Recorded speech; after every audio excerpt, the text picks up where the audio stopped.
Hello viewer, welcome to Chungu cha Jamii. I'm your host Eunice Mugo. Today on the show we are talking about habits that builds a strong marriage. What are the habits that you've borrowed or you have built over time to make your marriage strong? Share your story, share your tips across all our social media networks. That's GBS TV Africa, or SMS line is 21144. I'm not alone. I have a couple with me who are going to share with us their story and their tips on how they are building their marriage. And I will allow them to introduce themselves. Welcome, guests, starting with your lady. Thank you very much. Good morning, everyone. My name is Esther Thiong'o-Jenga. I'm an advocate of the High Court of Kenya and an entrepreneur. Welcome to the show, Thank Madam you. Esther, and to you, sir. Hello everyone, hello viewers of GBS.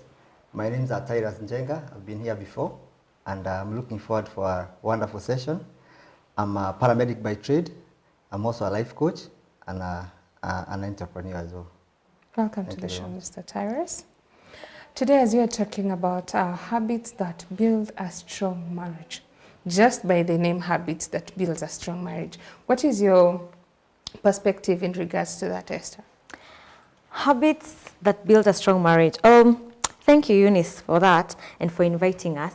I will start by saying is the things you do, either on a daily, on a monthly, on a weekly. It's what you do with your partner, what you do as a family that builds a strong marriage. That is my perspective. That is your perspective. Yes. And to you, Tyrus? For me, I see it in a different way. And if you may allow me, I'll probably share a story. We've been married for 7 years. And I remember when my wife Esther came to the UK to join me, she left so many things. And especially she's a lawyer and or an advocate. And that meant when she came to the UK, she had to leave everything. You know, of course, being a lawyer, you're just up there and people are working for you. And you come to the UK and you start from scratch. And for us, those were the basics of how do you now work together? You leave everything that you knew. You start from scratch. How do you support each other? Because, of course, someone has been used to a certain lifestyle. And they've sacrificed everything for them to be with you. But how do you reciprocate? How do you now make them feel that whatever the decision they made was the right one? So for me, those are some of the habits that make your marriage last, because those small things that you do when someone actually really needs you, they're the one that goes a long way. Wow, interesting. Listening to that, I'm like, Esther must be a very risk taker. Because in our current generation today, very few people can make such a bold step of leaving everything that they have worked for just because of marriage. Congrats on that. Moving on, what are these habits that you were used to before getting to know Tyrus and getting into marriage that you had to break to sustain your marriage for the better growth? You're entertaining me. Okay, I will start by, I'm a firstborn. And as a firstborn, what are you? A deputy parent. So for you to, especially to learn to discuss something, discuss decisions, as something as small as I have left the house, I'm going to catch up with my girls. Yeah, before I would just leave the house. I would go. I don't need to tell anyone where I've gone. That's my decision. But then now I'm going for a coffee with Eunice. I have to. We are not even, maybe he's in one office, I'm in the other office, and then I've left the office, I've gone to catch up coffee with Eunice. We are not in the same office, but it's that of he needs to know where I am. Because if something happens, my family, who will be the first person they will call? Yeah, him. Yes. So it was really hard, even saying where I've gone, what I'm doing with, where I will be in the evening, who I'm going to see. I wasn't used to that. I'll just do it. But then now you're answerable. Let me say that. You're answerable to somebody else. Your words, your actions, your doings are answerable to somebody else. How was that for you to start with? Because when you're saying like that, I'm like, Tyrus, you'll tell us you're part of the story. Yeah. Some guys, not all, some will prefer it that way. Some will prefer it like, you just do you. You don't have to keep on telling me every single details. And also for us ladies, you said you're not used to that. So you're used to doing your own thing. And there are others who are used also to be obligated in saying the small detail. Now, depending with your relationship. So for you, you're not used to. Now you have to borrow that as a culture. Yes. How is it for you so far? So far, you know, it starts with once you, there's something we say, a habit is something you do for, once you do it for 21 days, it becomes normal. That friction of course, once in a while you will forget because, you know, or Eunice has called me quickly, I will jump out, and then later that's when I'll say, oh, by the way, I was with Eunice. You understand? So it's not you're borrowing permission. You know, so many people will take it to you're borrowing permission. You're not borrowing permission. Okay? Remember, you're accountable to somebody else. You're not just accountable to yourself now. You're accountable to somebody else. Your actions, your words, your deeds are accountable to somebody else. Interesting. It's not borrowing permission.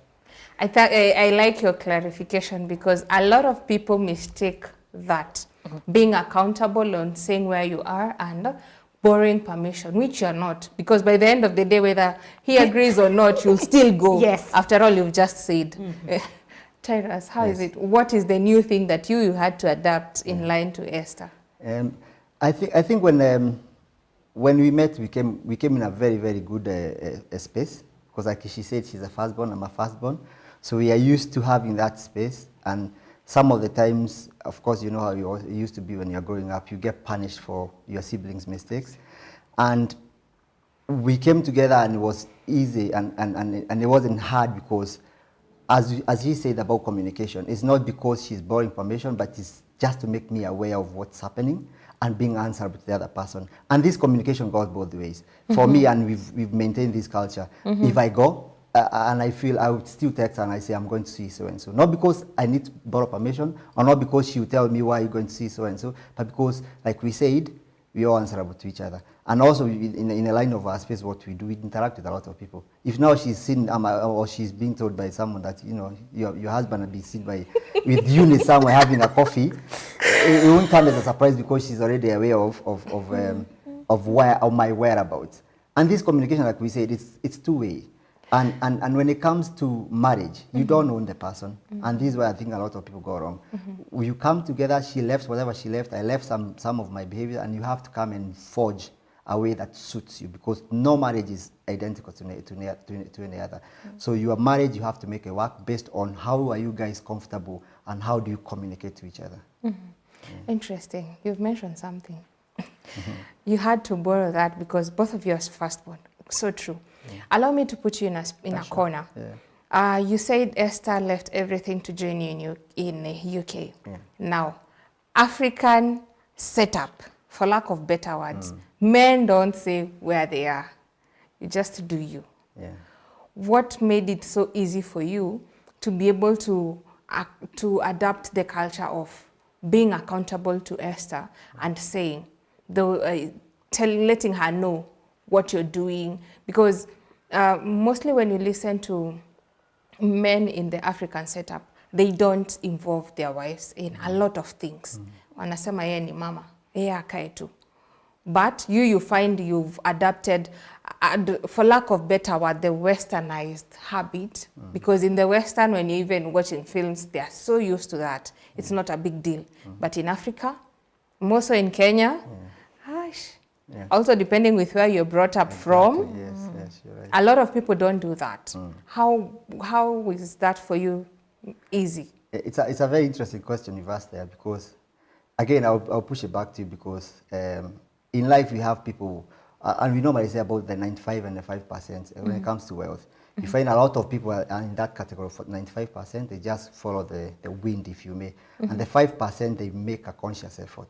So I've been following and I've been reading and looking at successful people, and not just successful people, but successful marriages.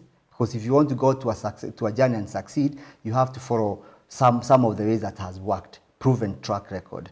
Even in Africa, you'll be surprised. Those people who do well, and doing well, it's not about money, it's about how well you live and how happy you are. You find these people they almost, and even people criticize them in the community. You feel people, having a diss on a husband saying, oh, wewe unakuanga Umekaliwa umekaliwa. You see, these are the words. but then if you actually break it down, it goes back to that communication of, let me be answered to this person, because I can't see myself asking Esther where she's been if I'm not telling her. So it's one of them things, or even culture, but because I don't even think it's a culture, it's just a way we found ourselves doing things. But if you are communicating to Esther, or she's communicating to me, like you said, it's not about asking permission, but it's being answered to the other person on both ways. Mm-hmm. There's the way of trust, and there's also a way of, if something was to go wrong, she will be able to, you actually covering yourself. Because, for example, if I said I'm going to Nairobi, and it was meant to take me 5 minutes, and half an hour later I'm not contactable, or even 2 days I'm not contactable, she'll be able to go and ask for help, or even seek support from forces, or from police and stuff like that. So this notion of, I'm a man, I should not be asked where I'm going. You're not being asked where you're going. You're just telling them if something was to happen, you're just being answered. But I think that's the way I can put it, because in the Western world, and I've lived there for a while, even them, some of them do whatever they want. But if you want to succeed, just find those people, the small percentage of people who do well in their marriages, because it's a two-way. You answer, I answer, and you have an open communication. And I think that's, for us, that is what I've seen it working. Was it hard for you? No, Especially with the boys club? Yeah. Because up on Mali, we even knew with the girls club, I have to tell Tyrus where I am, and they're like, lazima umwambie kila kitu. And they're like, yes. For you, Yeah. how was it with the boys club? You have to tell Esther this. It's funny you say that, because the other day we were having this conversation, and one of our friends from the UK said, wewe na bibi yako mnakuanga pamoja all the time. It's that element of, is that meant to be a compliment or something that is wrong? Because if you are together, so what? If you are always together on meeting and meeting people, so what?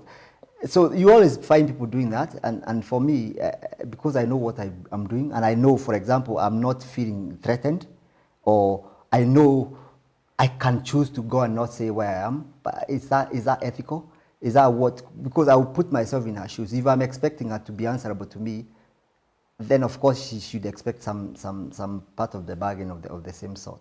So it's never been hard for us. Yeah. Interesting. When you're saying you had that conversation in your mind, I'm like, okay, it's a compliment in one way. In another way, it's like, I'm choked kushinda na yeye, and now you're so comfortable. Actually, it's unbearable when you're not even with her, given that if you guys are working together. So moving on, as a firstborn, you're used to taking your own responsibilities.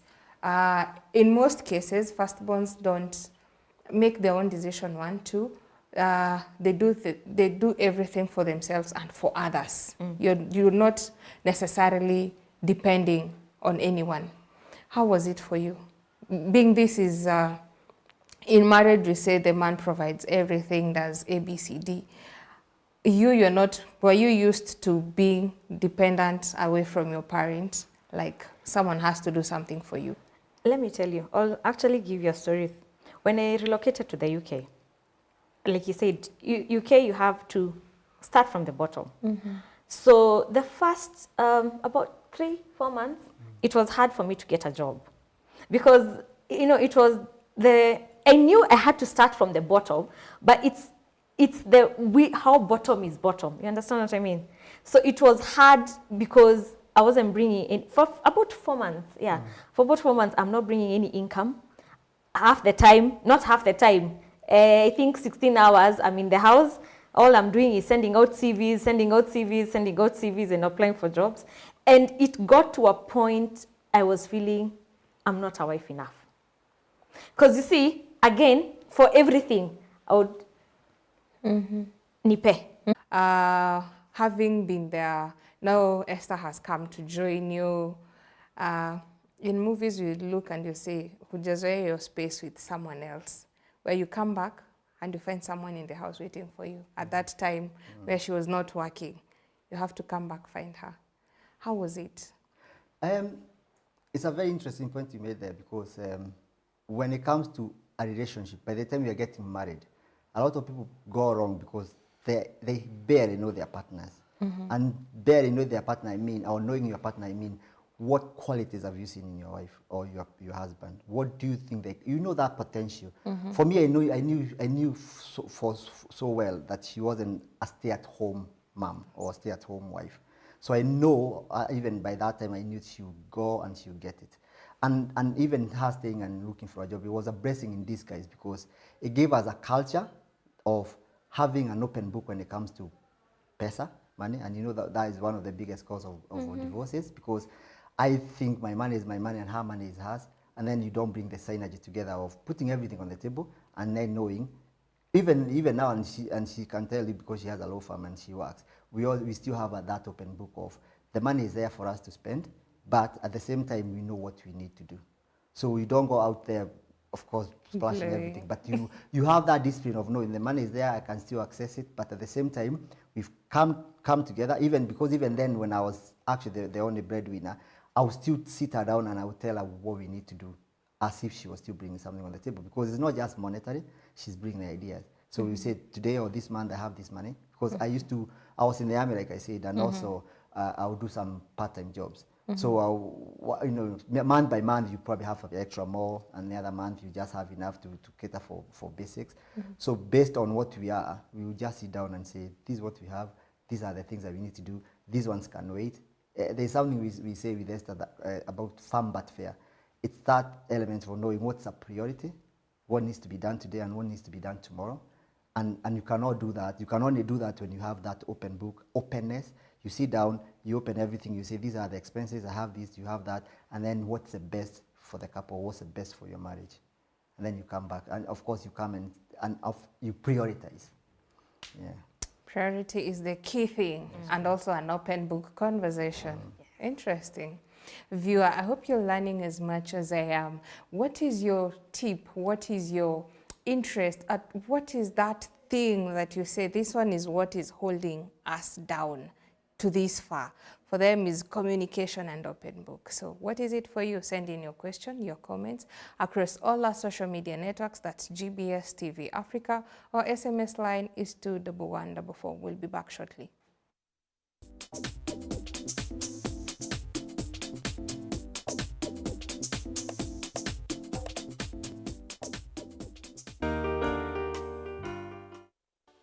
So through the four gospel books, Matthew, Mark, and Luke, John, we can know the heart of Jesus in depth. 그리고 우리가 느끼는 그 예수님을 성경을 통해 느낄 수 있어서 너무 감사합니다. And the Jesus that we can feel him through the scriptures, and I'm very thankful about that. Jesus Christ came to this earth for our 죄를 sins. 지셨고 He carried our sins, 십자가에 못 박혀 죽어 죄의 형벌을 당하셨고 and he was crucified, and he received the punishment for sins, 무덤에 들어가셨다가 and he was put into the tomb 사흘 만에 부활하셨습니다. and resurrected in 3 days. 이것이 우리가 말하는 복음입니다. This is the gospel that we speak. 예수님께 우리 죄를 위해 죽으신 이야기. About how Jesus died for our sins. The purpose of Jesus being 우리 crucified. 죄를 담당하기 위하여 십자가에 못 박혀 죽으셨습니다. He was crucified to pay for our 그래서 sins. 예수 십자가에 못 박혀 죽으심으로 우리 죄가 분명히 씻어졌는데 And through Jesus being crucified, clearly our sins have been washed clean. 참 안타깝게도 많은 사람은 여전히 죄인이라고 말합니다. However, unfortunately, many people still say that they are sinners.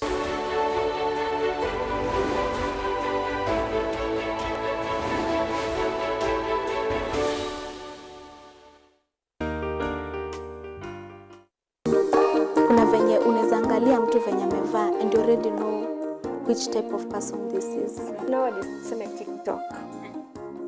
TikTok. Do you feel tumeacha our culture tukaanza kufuata menendo ya watu wengi? Hakuna mtu anafanana kama wewe. Kumaanisha watu ni different. Jua huyo mtu amevaa na ako na motive. Yeah, ako kazi yani. Ako kazi, ako na mission. Ndio. Ako job. Yeah, ako job. Is the shoulder. Hii ndio inafaa kuwa hapa. Sasa unaona venye hii imeshikanishwa, hii imeachana.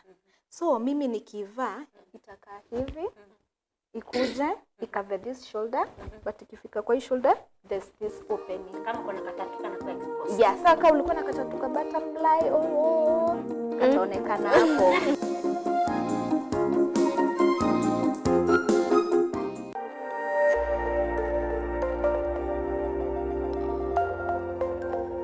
everywhere. GBS.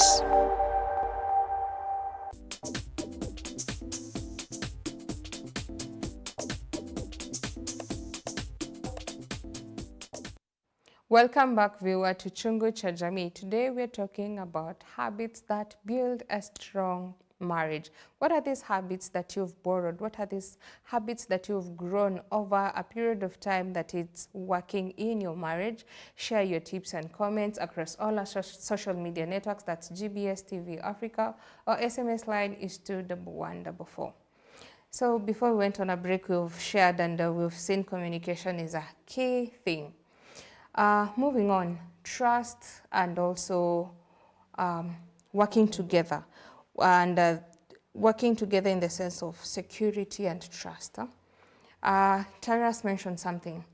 Him being accountable is also helping balancing a lot of things. So if you're out with Taras having coffee or business lunch, you won't be in any way like, I've seen, if someone was to call you, and you're nowhere insecure because you already know where they are with who they are with. So that one is out. So how do you now start embracing this? Because I also want you to, there is a thin line between, you said, asking for permission and letting the person know.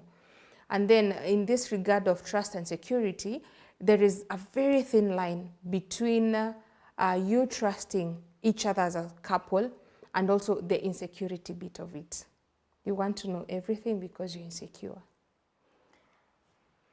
So I'll give you an example. Recently, March, end of February, beginning of March, he had gone to the UK. I had been left here. Fortunately or unfortunately, I was in a class, I was in a mediation class at that point, and our car had given a friend. So the car was seen elsewhere. And then the first, and the person knew I was in Kenya. But the first thing the person did was call him and say, all the way in the UK, I've seen your car is in such and such a road. Is everything okay? So for him, didn't answer that question first. It was a question of, are you okay? Our car has been seen somewhere. What's happening? And I'm like, oh, I'm in class. I've learned so and so. It was very easy for him to think of, I'm doing something fishy, right? He's away. Actually, it was the first time I'm in Kenya when he's not here. Generally, he knew, at the back of his mind, he knew I was in a class somewhere. So is it that Esther lied to me that she's doing this particular course only for me to leave the country and mzururo? But you see, it is, I loved and appreciated how he reacted first of, the car has been seen, are you okay? It's not, uko na nani, umeenda wapi? Uko wapi? The car has been seen, are you okay? And yes, I'm okay, I'm in class. So it's, like I was telling you earlier, it's somebody's character. You need to know your partner's character. And everyone has a very, very unique character. And if you know your person, and you know for sure, iyo si tabia yake, it does not matter how many people whisper into your ears. Okay? So true. Know your person. And like for us, the way you're saying, we are an open book to each other. So for me, that insecurity of, and the many times, I think I was also away for a week, and then I think somebody told me they had seen, or they were together somewhere. I was like, oh yeah, okay, you were having tea, okay, yeah, I know, alikuwa huko. Because I know him. Like I'm saying, know your partner's character. So insecurity does not have to come up. Yeah. Interesting. What is your take in regards to the same? I'm just supporting what she said because it's about mutual respect and trust. And when it comes to trust, trust is earned. And when you know your partner and you respect them, the first thing you do is you're not going there to make or break. Or you're going, because if your intention is to go and fight, again, that will give you that result or that answers of course of fighting. But if you know this person and you trust them, The first thing you do if someone, because you always get people who are not happy with where you are, what you do. So you expect people to kind of try and show you, oh, you know, give you those doubts. But again, like we said, you spend the best part of your life with this partner. So you should not even expect it, or you should not even allow anyone to come and start bringing those ideas in your head. And if you have that open book, the least you can do is, if you're in doubt, just ask them. You know, because especially the case she was talking about, is the car had stopped. You know, someone was driving, I think she wanted to go on the phone, and she stopped, she started talking on the phone. So when someone was calling me, it was more of, I've seen your car stopped somewhere. I tried to hoot and there was no response. Because the person didn't know I was actually out of the country. So it's more of trying to figure, you know, kind of trying to check whether I'm okay. But you see, there's someone who can come to you with a good intention, and others are just there to kind of try and bring the cracks. But if you go back to the basics, mutual mutual respect and trust, you never go wrong. So true. Another question that I feel involves the habits. How do you balance your work life and friends and family in this regard? Because now these are some of the habits, because if you're having families, we've had cases where you hear, I don't get along with my in-laws, I don't get along with my sisters, I don't get along with so-and-so. If it is like your friends that you've grown up with, or your friends, your best friend, happens not to get along with Tyrus, and now Tyrus wants you to break that relationship because you're the wife, or the other way around. How do you balance that without breaking or bringing conflicts in your marriage?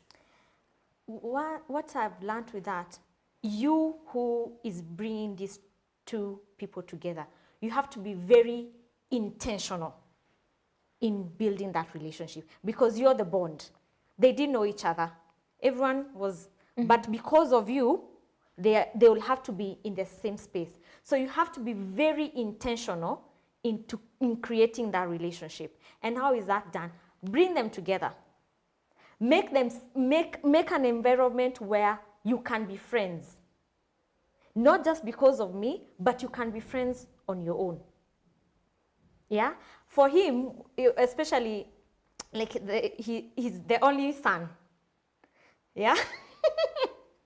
So it was, you know, most of the African culture is, oh, umekuja umechukua mtoto wetu. So especially when it's an only son, umekuja umechukua mtoto wetu. But he was very intentional when it came to me meeting his family and having the relationship. He was intentional with that, and he's like, I'm still your son, I'm still your brother, but at the same time, I have a wife. And this relationship, mtake msitake, it has to be there. This bond has to be there. And the same thing to my family. You know, especially on my side of the family, my dad's side of the family, we are very, very, very close. Because we lost our mom when we were very young. So my dad's side of the family, we are very close.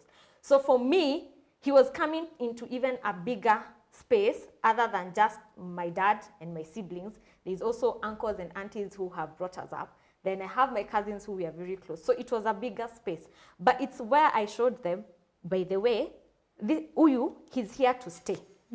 So if you don't like him, then you're the one who is having a problem. So I had to be intentional in, he's here, this is my husband, and he's your friend. Because I'll tell you a very good example. Like today, my sister will find it easy to talk to him when she has a problem than calling me first.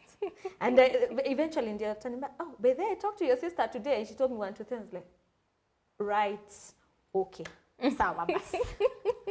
You're not going to pick a fight and you're like, why didn't she tell me? I even got used to it. Wow, yes. Interesting. I was listening to someone as I come to you who mentioned something incredible, said, I don't know if this is relevant, and you also a viewer can borrow it home, saying that the way your sister is doing it with him is more advantageous than your sister coming to you directly because there is an enmity.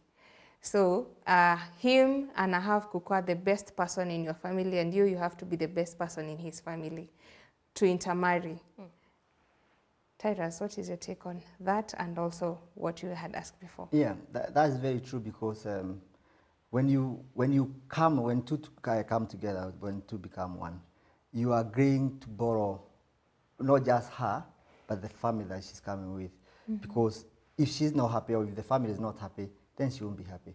So one of the things I did personally, because my sisters are also in the UK, the first thing I did was to bring them together, like she said, and also show them the love I have for her is very, very different from the love I have for you guys as my sisters. I love you, but it's in a different way. So don't feel threatened because she's come and she's taken her space, because that's her space. I will never love you as my wife. You know, and that's the conversation I was having to my sisters. I will never give you that love, that kind of love that I will give to my wife, and vice versa. My wife, I will never give you that kind of love I'll give to my sisters. So it's a clear line, and it's very, very distinct. You are my wife, this is your space. You are my sisters, this is your space.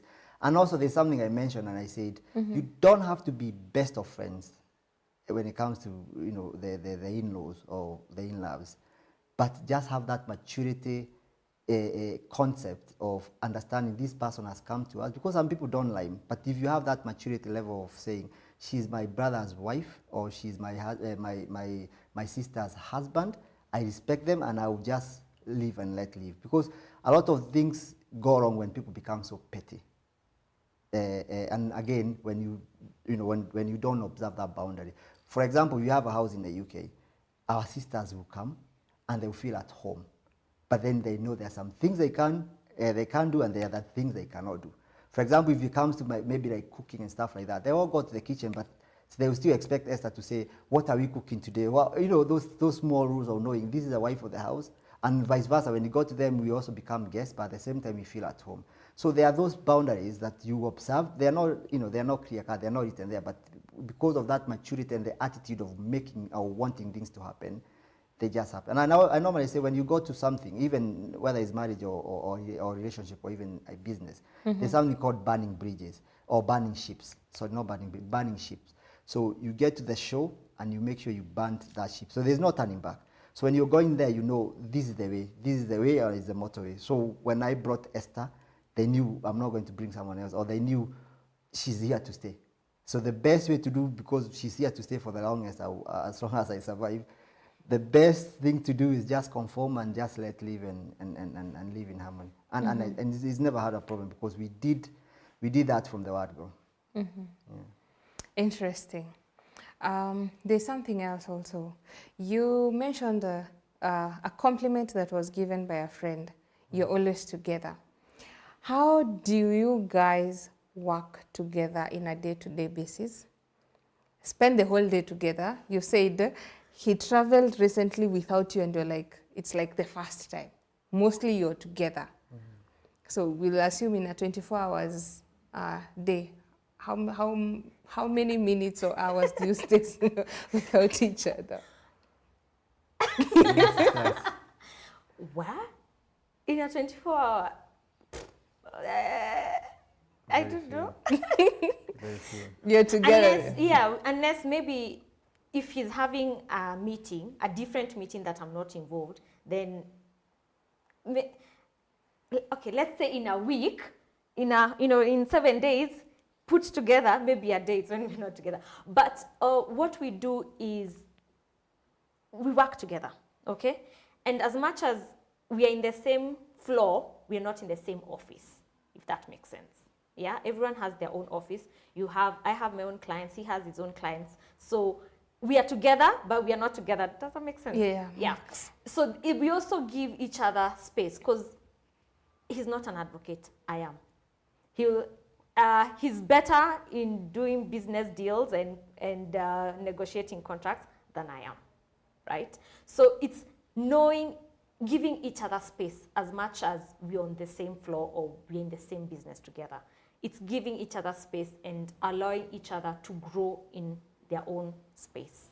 As you allow each other to grow, how do you now differentiate your differences, in the sense of Maybe you had a dispute. Every family has. Every couple do. Even a minor dispute in the morning or at night, and now you have to work together or come into this meeting together and throw away your feelings, or if you had tantrums, just put it aside and concentrate on this and like not attack. Making sense? Not attacking him or her in that space where like you feel like, I need to get back to you. This is the space, you know? How do you differentiate all this? We have always had one agreement. You do not fight in front of people. Perfect. That, it does not matter. And for me, he knows, my patience is this.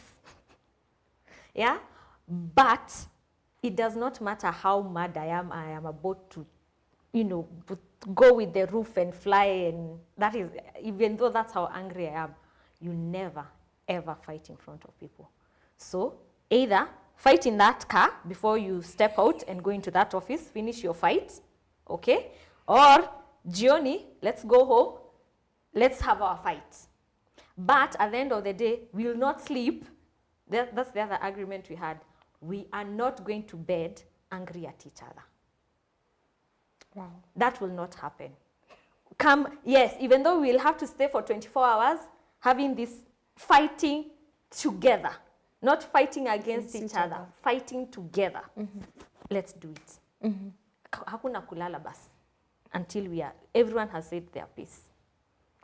Interesting. I hope most of us can borrow that, because it's easier said than done, to be honest. In most people that I've interacted with, we always say that as a statement, but actually putting that into action barely happens. What is your take on the same? I'd want you to give us your perspective. Yeah. Eunice, marriage is intentional. And everything you do in marriage, it has to have a format. Because a lot of people try things, but they are going in the wild. They don't know almost a process. As much as we say there's no a guiding book for marriage, but there are some principles that will help you get to where you need to go, as much as your marriage is quite independent from or unique. So the first thing she said, and that is very true, we don't go to bed until we solve our issues. And then the other one is, if for example we cross and on our way here, and of course there's still the whole day to go until we go to bed, we don't take it too personal, because at the end of the day, there's things that needs to be done. And those things that needs to be done are the one that makes more or brings more value to the marriage than just a petty fight. And I would say petty fight in a measured way, because it could be a big thing, but then you have to separate those emotions of, I'm now going to the show, or I've now gotten to the office. This person that I'm not going to talk to, or the client that I'm going to see, it's so unfair if I start giving them that bad energy that I've gotten from my wife that has nothing to do with them.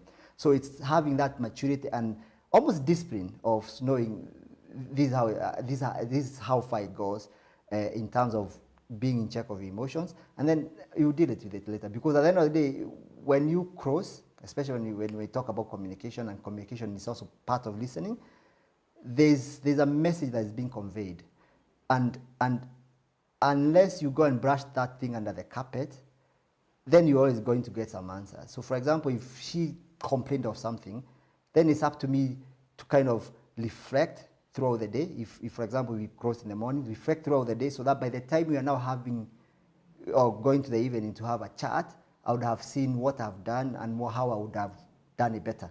And we also do that all the time. For example, if of course we have a disagreement and we're able to solve it, then we ask ourselves, if we were to do it again, how would we do it? How would we do it differently? So you are always learning, and then what that does to you as a couple is it's making you to improve, because that problem that you had last time, because you've now talked it over, and you've agreed on a way forward, you're not going to repeat it, because you already have now a guiding. You're almost writing your own guiding book.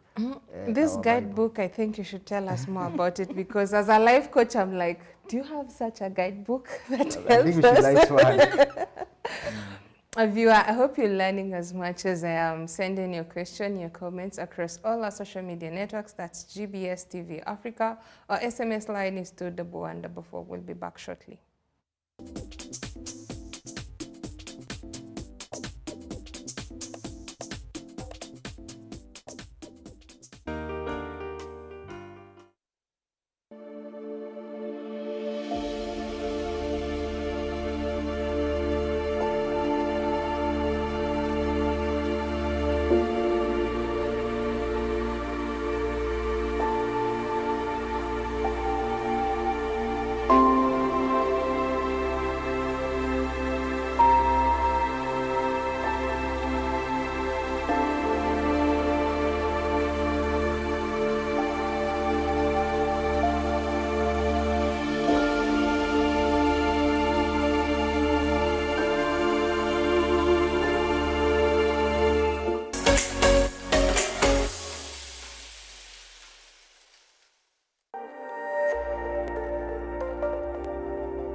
Everywhere. GBS.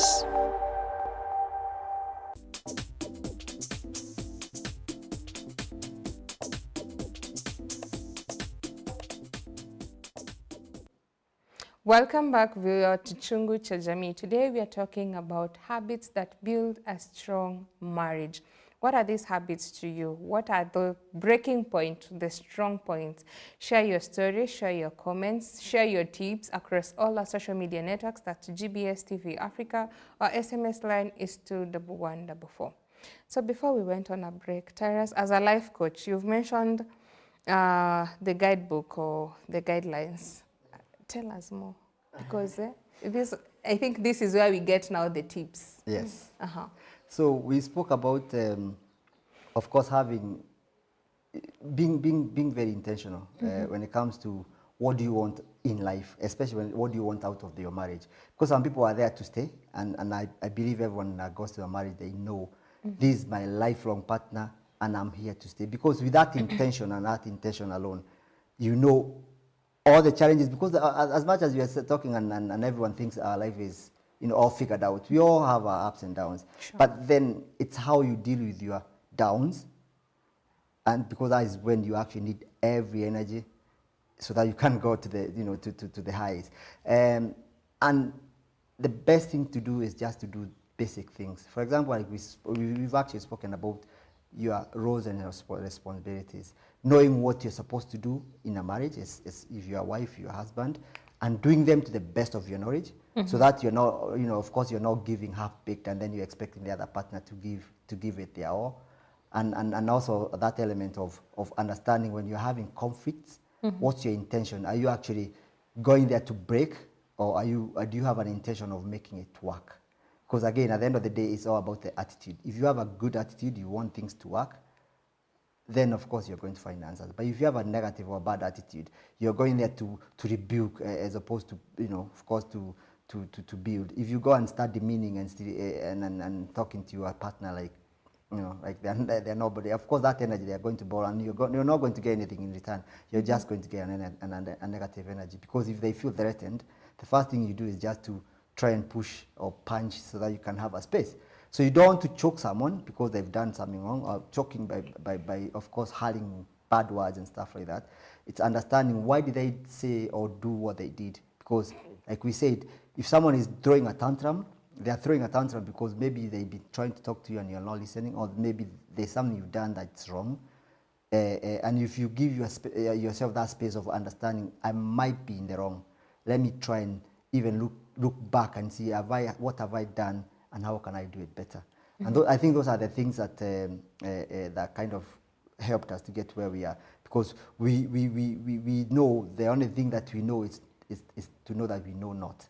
So every time we are going and having a chat, we are going with an open mind of, I could learn something from the other partner. I could learn something from them when they are talking. When they are communicating, I'm listening. I'm not just merely waiting for them to talk and then I'm ready now to give my rebuke. So it's when they are communicating, you're listening, because again, listening is still part of communication. And then you're not waiting for you to kind of defend yourself. You're listening so that you understand, okay, what's their point? And then you take it from there. Interesting. They say if you know, you know, but most of the time we don't know. That's true. So in regards also to this, as you're also growing, someone special told me the 80-20%, you said it is on your downtime that you realize a lot of things and what you can learn from your spouses than on your upper side. So in that downtime, this person was sharing the 80-20 rules. It's the 20% that makes the 80%. That is true. I remember when I first had that, it didn't make no sense to me. But I appreciated that every time it now reflects and it makes more sense. Moving on, marriage is a long-term relationship with long-term success, with everything that you want to bring into marriage. In regards to this, you've mentioned something incredible, that when you're coming into marriage, you're not coming to fight each other, but to build each other. What are these habits or these things that you should embrace or incorporate in your marriage in regards to building each other?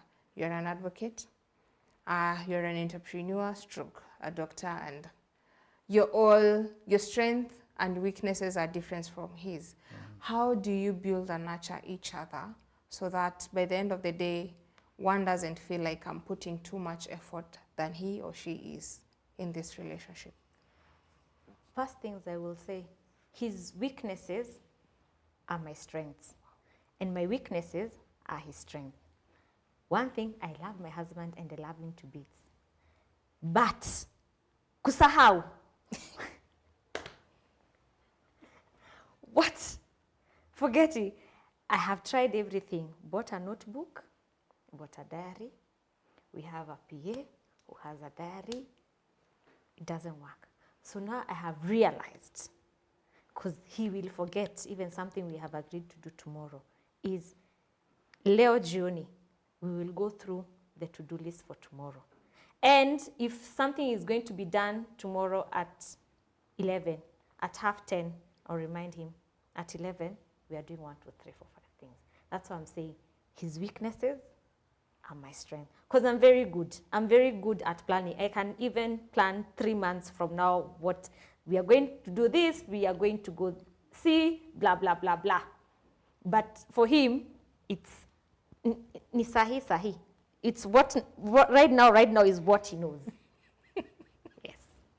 That for me, it has worked perfectly for us. Yes. Wait, how do you forget? I think ni weakness ya machali. You're not the first person I'm hearing saying this, because actually I think with us ladies, we are gifted. Let's not say we are good, but we are gifted rather in remembering the minor details. For men, ye muulize business deals, atakumbuka zote. Yeah. I think it goes down to priorities that we have. For example, I'll give you an example. When it comes to bringing up children or that maternal instinct, we might have a child here and she'll probably cry, or the child will be crying, but the first thing or the first person maybe to realize that will be a lady, because that is in them, that kind of what is happening, you know, that maternal instinct. There are things that come naturally to a different, sexes, whether it's male or female. And for us or for me, I know my strength when it comes to businesses. But one thing I would have maybe corrected her there is I don't forget the key moments. When it comes to anniversaries, when it comes to birthdays, those ones I don't forget. It's just the other bits that, of course, they will come and pass me. But, because that's what if you forget to die. Those ones I've gotten away of going around them. My ring has got a date and for the anniversary and stuff like that. But that's by the by. So my point was, when it comes to even this relationship and knowing your weaknesses and your strength for the partner, it's very, very important, because you have to make a conscious effort to make your partner's weakness your strength. But equally, at the same time, the partner should even do something about it, because at the end of the day, it's just understanding what's your weaknesses and how can you improve on them. Because I like to, we like to do this all the time, and we kind of, every quarter, maybe that's about time that we normally go on holiday, we go and we strategize. and we strategize in different areas. We see how our spiritual area is, how have we been into giving back. We also see how our relationship is within ourselves and to other people. We also see health-wise, how are we in terms of fitness, sickness, things like that. When it comes to finances, where are we at? So you go and reevaluate yourself at some point. So when you go on holiday, because people say money buys you time, but that time, there's a time you go on holiday so that you can sit down and then kind of come through and see how far you've gone vis-a-vis what you want to achieve. So there are so many things that goes behind the closed doors or behind the scenes that makes the marriage that people see on the outside. So much interesting. I don't know. Listening to you two, I'm like, this is a too good to be true relationship when you're just listening from the outside as an outsider. But like you mentioned, there are those ups and downs, and that is what you work on, not sleeping without looking at them. As you also winding up on this topic or conversation today, what are those things or key elements that you can say this one is what is holding us down, as per you as Esther? One thing that I have learned to do over the last few years is every day I wake up, I have to love him again. Does that make sense? The way I loved him yesterday, hiyo ni ya jana. I wake up today and love him all over again. Reason, the way I put it like that is because if, let's say we had a discussion yesterday and I told him, sipendi 1, 2, 3, 4, 5 things. And later we have agreed, okay, 1, 2, 3, 4, 5 things have changed. So today he's going to wake up somebody different. So I have to love him all over again. So for me, I made it intentional that every morning I'm loving him all over again. That is one thing that actually it has reduced a lot of other many fights, because if we have had a discussion, then I'm loving him all over again and giving him time to change or become different depending on what we have discussed. Or I'm loving him again because even for him, he has loved me again. But if you're carrying the same love for the last 7 years, I think by now everyone would be at a different side of the house, sleeping in different rooms, and you know, maisha iendele. Interesting. What is your take on the same? So it's very interesting because, like we said, there's no marriage that's identical to any other. And you have to know your partner. But what I've learned, and maybe it's made me so secure, is to learn to promote Esther. Of course, because the first thing she did was to buy my vision. And of course, she rode with it. Like we said, she left what she was doing, a very good roading career. She was actually in Uganda, and she was I think she was being paid for HR and legal. So for her to give that as a sacrifice to follow something, because that time I was just a tyrant, just to buy the dream, and the least I can do to reciprocate is to promote her. Like now she's got the law firm, and also understand that all these things we are doing is not just for us, it's even for our future kids, it's for our legacy. And because we are in it together, things become so easy, because when someone comes to an idea, you know this idea is not because it has a hidden cost or hidden, what's the catch? It's for the betterment of our marriage or our relationship or of the today. Because a lot of people again forget that marriage is not what you did yesterday or what you're going to do tomorrow, it's the moment, it's today. So if you're not enjoying today, of course you need to do something so that you can actually bring that happiness so that you enjoy the moment. Whether you are at the bottom, whether you are facing challenges, how do you, because I remember there was even a time we actually went on holiday and things were not going well. But it was because that moment came and we had said this time, this is when we are going for holiday, and we had to go and be together, spend time together, and almost try to figure and enjoy that moment, because at the end of the day, whether it's through thick and thin, we are still a pack and we are still a couple. Interesting. I'm being told that you're running out of time. Maybe you could give us your parting shots. My parting shot is know your partner. That carries the day. That for me, know your partner and stop being trying to copy or hoping your partner will have somebody else's character. Know your partner and be intentional in your marriage. Your marriage has to be intentional. Marriage is intentional. What do you want in your marriage? You have to be intentional. You have to be intentional in your marriage. You have to be intentional with your partner. Interesting. What is your parting shot? So the marriage is a journey, and it's about growing together. Holding hand, hand in hand, being in it together, so that at the end of the day, because at the end of the day, you have some goals, you have the reason why you came together, of course, whether it's procreation and having a good life. But this journey, you need to enjoy the process. Whether you're going through thick and thin, those are the things that when you look back, even now, we've been married for 7 years, there are things we look back and say, how did we even go through that challenges? How did we go through those challenges? It wasn't sweet at the time, but now looking back, because we are together, and there were those things, love, compassion, and knowing that your partner got your back, that those are the things that got us through. So know your partner, enjoy the process, and grow together. Interesting. Thank you so much for honoring our invite and for coming to share your story and your perspective of the habits that is building your marriage to date. Viewer back at home, I hope you've learned a thing or two. Let's continue this conversation online across all our social media networks. That's GBS TV Africa. Our SMS line is 21144. Till next time, have a nice time. Goodbye.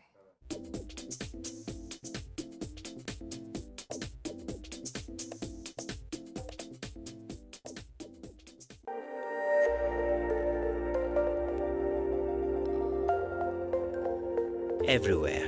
GBS.